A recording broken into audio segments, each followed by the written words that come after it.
Welcome back to another episode of the Life's Playbook podcast. Ladies and gentlemen, this is episode 7 of season 4. It is just me today. I have decided to come on here myself and record today's episode.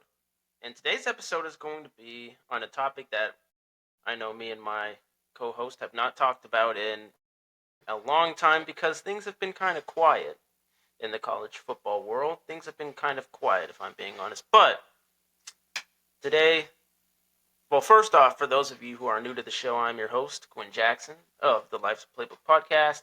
I do have a co-host, but he is not here today. It is just me, so it's just going to be me. You guys just gonna have me today. And we gonna be talking about college football because it's been a hot minute, and I mean a hot minute since we talked about college football. And college football is a topic that is listed as a primary topic on the channel, and we've kind of gotten away with it, with the recent NFL stuff and NBA playoffs going on and all that stuff. So we've kind of strayed away from college football. Now, granted, again, the college football world has been kind of quiet. Spring games have been going on, teams practicing and whatnot.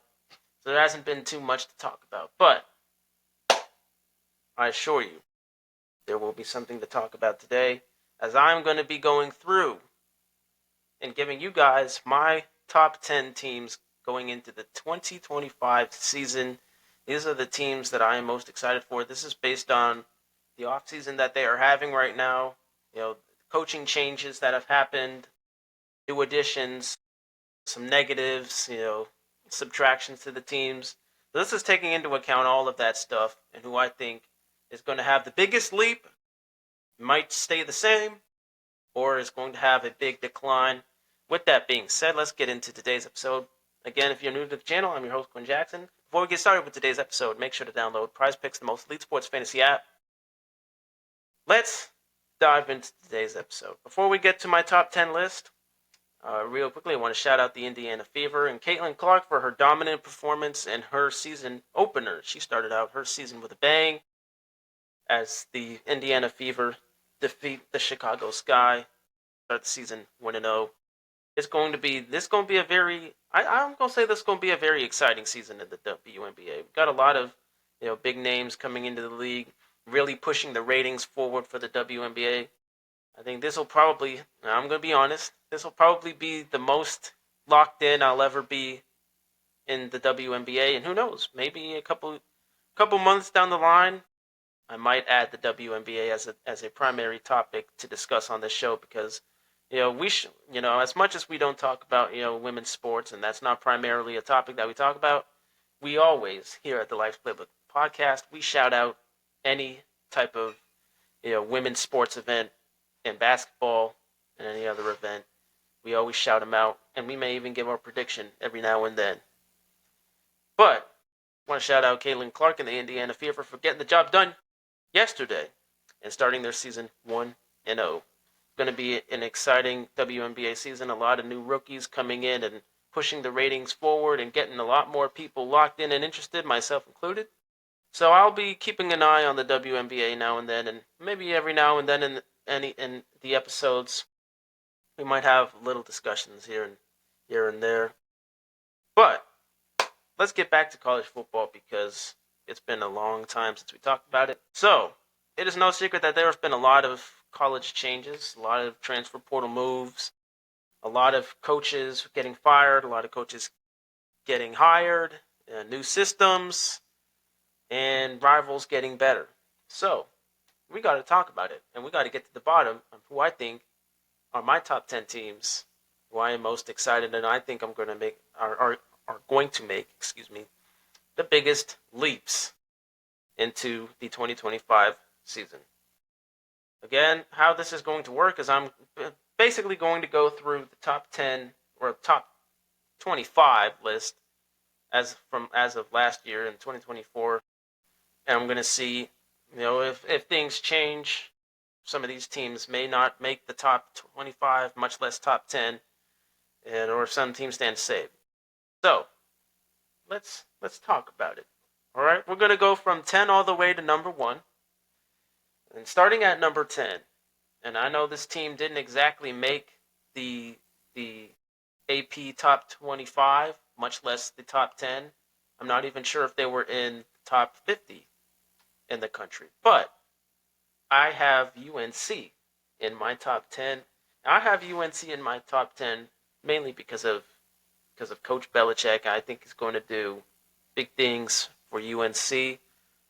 Again, obviously he's got to figure out his girlfriend situation. She can't be running the practices and all that. But I think this is a six-time Super Bowl champion head coach stepping down to the collegiate level, and we know the big drop-off at the collegiate level. And the professional level, I think, is going to bring a lot of his professional level tendencies down to UNC. I think they're going to be exciting to watch, and exciting to see this program transformed. Last year, obviously, I think they finished 6-5. They made a bowl game. They played the Yukon Huskies. I'm not sure if they won it or not because it's been a while. Again, bear in mind it's been a while since we talked about college football. So I think Belichick is going to transform this program. Again, he's a six-time Super Bowl champion. I think he's going to bring a lot of his NFL tendencies down to the collegiate level and get those boys ready to play. And we could be seeing them in the top 25. Maybe. Could we see him in the top 25? Maybe. But I definitely think they're going to make a big leap as opposed to where they finished in 2024. So I have UNC at number 10. Number 9, I I have ASU. Now in the AP top 25, they finished 7. I think they're going to not much has changed with ASU. Obviously, with the loss of Scatabo and a couple other wide receivers, it's going to be a hit. But I don't think it's going to be a big enough hit to drop them out of the top 10 list, much less the top 25. Sam Levitt is going to elevate even more. I have no worries that he's not going to succeed in this upcoming season. I have ASU at number 9. Small drop off because they lost some talent to the NFL, but not big enough that we should be worried about where ASU is and where they're going to land. Will they win the Big 12? Who knows? Who knows? I think they can do it. I think they can go back to the Big 12 championship and get the job done. But we will see. We will see what happens with ASU. At number 8, I have a conference rival to ASU, and that is Colorado. Again, lost a lot of talent, obviously. They lost Travis Hunter, Shiloh Sanders, Shador, all those guys to the draft. So a lot of talent drop off with Colorado, but they also picked up a lot of talent. Coach Prime is just that, prime time. I think he's going to get the next class ready and able to play at a very high standard and at a very high level. Again, they're number 8 because just like ASU, they had small talent drop-offs, but nothing too crazy. Obviously, they finished 25th, 9-4 in the AP Top 25 in 2024. I think they'll definitely jump from 25. I think they'll jump from 25. Probably not top 10 in the 2025 AP poll, but they'll definitely jump from 25. And I have them at number 8 in my top 10 college football teams heading into 2025. Again, ASU and Colorado, mainly because they had talent drop-offs. Which brings me to number 7. And that is I've got Notre Dame at 7. A lot of these teams, yes, the talent drop-off is going to be a big reason why some of these teams are not in the top 5, but I have Notre Dame at 7. I trust Marcus Freeman a lot as head coach. He's proved himself. And everybody at Notre Dame trusts him. They love him. He took them to a national championship. The last time they were in a national championship has been God knows long. I wasn't even born the last time they were in a national championship. The last time they even won it is probably even longer than that. But he's really revived that program. I think he's going to, again, get the next class, next man up ready. He's going to get the next class ready for this upcoming 2025 season. Again, talent drop off, lost a lot of guys to the draft. but I think he's a good enough head coach that they can recoup and recover from that. I have Notre Dame at 7, which brings me to number 6. Now I know this one is, and I'm an Ohio State guy. I know this one might ruffle some feathers with my fellow fans, but I have Ohio State at 6. Again, they probably suffered the worst out of the talent drop off. Obviously, they're national champs. Everyone in the professional level is going to want, the 2024 Buckeyes. They're going to want players from that team. So they obviously suffered the worst out of the talent drop off. And no doubt that they won't rebound, because I've heard a lot of good things from our spring game. I've heard a lot of good things about some of our rookies and our rookie receivers, freshman receivers, I should say. So I've heard a lot of good things about Julian Sayin as well, and he's most likely going to be the QB1 at Ohio State, and I've got trust in him. Small sample size from 2024, as he really only got in towards the end of the games, and those were usually blowout games. Jeremiah Smith is still there. He's going to have all the protection he needs. Really, the only question mark defensively is going to be that defensive line for Ohio State. But other than that, we're going to have a lot of returnees from the 2024 squad. But obviously, I got Ohio State at 6, and I know this is going to ruffle some feathers because we're national champions, and I'm a fan myself. But they suffered the most with the talent drop-off, and that's expected because they're national champs, and everybody is going to want to grab players from Ohio State. And there were a lot of NFL-ready dudes on that 2024 squad. So I have Ohio State at 6. Again, I'm not worried that they can't bounce back from all of the talent that they lost. I think they will be in the top 10 overall in the AP poll. I think they'll be top 10 again. And I definitely think they'll be in the playoffs again. But they're at number 6, which brings me to number 5. I've got Georgia at 5. I have Georgia at 5 because although Carson Beck is not in the on campus anymore, he's in Miami. I think Gunnar Stockton has enough experience. He can take a hit because he took a pretty big hit. I think he's got enough experience to lead this Georgia Bulldogs team, and plus that's just a tough team and a tough roster overall. I don't think Kirby Smart, just because he lost his old QB1, I don't think he's going to allow the Bulldogs to fall that far.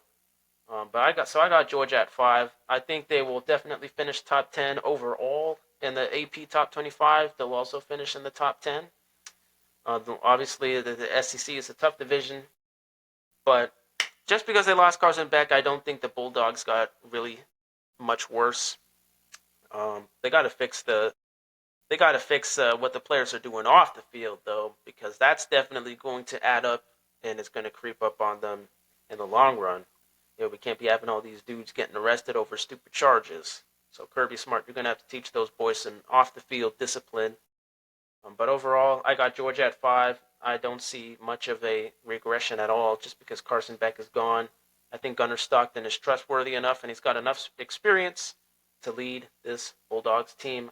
I definitely think they'll make the playoffs again, and I definitely think they will finish in the AP top 25, top 10 overall. Which brings me to number 4. And number 4, I have Oregon. Oregon, I have higher. Yes, I have the Ducks ahead of the Buckeyes. They also had a big talent drop-off, but they brought in a lot of great high school recruits. They brought in a lot of great talent to kind of replace the talent that they lost as well. It's going to be interesting to see who the quarterback is, and I don't know if he's going to be as good as Dylan Gabriel is, because he's definitely not going to have the experience that Dylan Gabriel has, provided to the team. And they obviously lost their best wide receiver in Tez Johnson. He's now in the NFL. But again, they pretty much brought in enough star talent at the high school level to pretty much replace all the dudes that they lost. Dan Lanning, still mastermind of a head coach. I have no worries that he can't bring the Ducks back to possibly another undefeated season. I do also see them finishing top 10 overall in the 2025 season, and I do definitely have them in the top 25, in the AP top 25. So Oregon is number 4. Big talent drop off, but they also gained a lot of talent from the high school level, which brings me to number 3. Number 3, this one is going to be. We'll get to number 3 in a minute. Let's get to number 2 and number 1. Let's knock those out of the way. And these ones are both going to be very, very surprising, especially because one of them is a huge conference rival. I can't even say their name right now. You guys already know who I'm talking about, and this is going to be a huge. I know it's going to be a huge shocker, but I've got Michigan at 2, and I have Texas at 1, obviously. But I got Michigan at 2 and Texas at 1. Let's start with Michigan. Yes, this is going to be very, very extremely controversial. But as much as I hate Michigan, and they lost a lot of defensive players, I'll give them that. The defense may not be as up to par this year as they were in the 2024 season. I can't. They got Bryce Underwood. That's a huge pull in and of themselves. They got Bryce Underwood. They got a lot more talent to match all the talent that they lost. They didn't suffer the hardest in terms of talent drop off. As much as I hate Michigan, and I hate even giving them a higher record than Ohio State, a higher ranking, I should say, over Ohio State, I can't deny that they brought in a lot of big pieces, a lot of big names, and a lot of big talent. I think Sharon Moore is practically set up for success here. They're definitely going to finish. Unfortunately, I think they're going to finish in the top 10, and I think they're definitely going to be in the top 25 this year. But as much as I hate Michigan with all my soul, I cannot deny that they brought in big pieces. Big pieces. I mean, Bryce Underwood in and of himself is enough to elevate that team heavily. So I got Michigan at 2. I got Texas at 1 for obvious reasons. Arch has the highest potential out of any college football player in the nation. He's a Manning. He's got that Manning blood in him. Granted, they did lose Jahdae Barron, and they lost Matthew Golden to the draft. But I think they're going to recover nicely defensively. They're going to recover nicely offensively.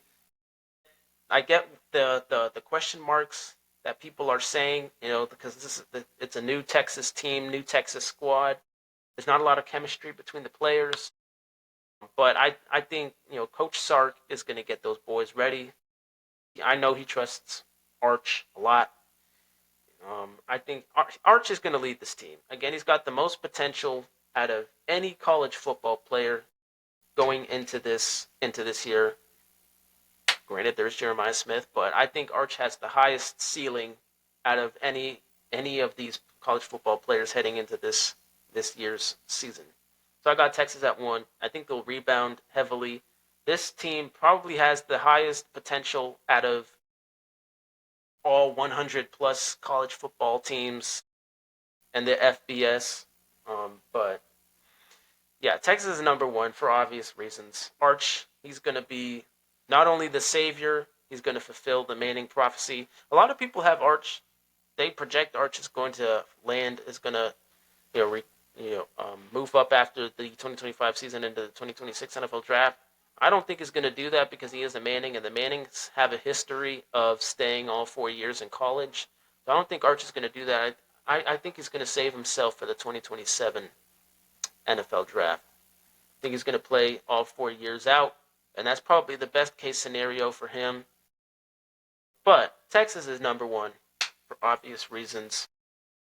Michigan at 2 because although I hate them, I can't deny that they brought in a lot of big pieces to replace the big pieces they lost to the NFL. So I hate to say it, and I hate to put them at that high, but you can't deny it. They made big pulls. They made big pulls, and they pulled a lot of strings. Which brings me to number 3, and that is Penn State. I have Penn State at 3. Yes, I also have another big rival to Ohio State at 3. Penn State, everybody's coming back, essentially. Everyone from the 24 squad is coming back. They're all going to have experience under their belt. Granted, they lost Abdul Carter, but we know how good Penn State is at developing and building edge rushers. LeVar Arrington II, there's he's set up for success. He's set up to be the next Abdul Carter, the next Micah. He's set up to be just as good as his father. Penn State is, when it comes to developing defensive ends, they are top of the line. They're a top of the line college that does that. They just do it. And as far as everybody else, again, everybody's pretty much coming back. Drew Aller, I think he's going to have the best season of his career, his college career, this season. I think this is going to be the season he, silences his haters, his doubters. I think Penn State could go. I definitely have, all three, Penn State, Texas, and Michigan finishing in the top 10 overall this year. Now, I definitely see them on the top 25. But I think Penn State could go all the way this year. They're arguably the most experienced team on this list, seeing as everybody is coming back. And James Franklin, I think this is going to be the year. This could be the year James Franklin gets it done, because he's got such an experienced squad. There are going to be a lot of question marks with the passing game. But we will wait and see what Penn State does and how they address that with the transfer portal. But there you got it. I got Penn State, Michigan, and Texas closing out my top 10. Again, this is taking into all of the off seasons that these teams have had, all the changes they've made, the additions that they've made, the losses that have happened. I know. This Michigan, Ohio State, gap is going to raise a lot of eyebrows. But I can't deny that Ohio State lost a lot of good pieces and Michigan gained a lot of good pieces. You can't ignore the fact that objectively that is what happened. So that is going to be interesting to see what the Buckeyes look like. And it's definitely going to be interesting to see who wins this year, because we at the Ohio State, as the Ohio State Buckeyes, we gotta silence the haters. We gotta silence the doubters. Ryan Day, you had your roses, your flowers, all that stuff. The celebrating is over. It's time to lock in.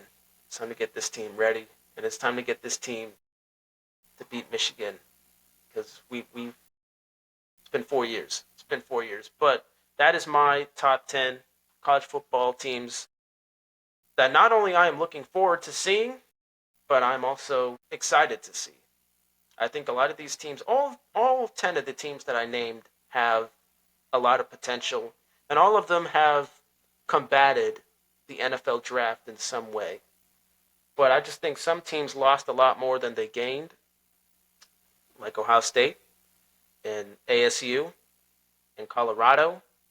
At that, they're that low for a reason. Now, I'm not saying they're going to be trash. I'm not saying any of that. I know the Buckeyes and ASU and Colorado, they're not going to be trash. They have great coaches and great rosters still, and they can develop players. The other 4 teams, they got a lot of potential, and they got a lot to look forward to, so that's why I've got them higher than Ohio State and all the other big-name colleges that are out there. So, with that being said, let me know in the comments down below your top 10 college football teams that you are most excited to see and highly anticipating on. Let me know in the comments down below what you think of my list as well as things you would change, maybe teams that I may have forgotten could be good, sleeper picks essentially, sleeper picks that I may have forgotten. With that being said, I'll catch you guys next episode for Season 4, Episode 8. The Life's Playbook podcast. Peace out.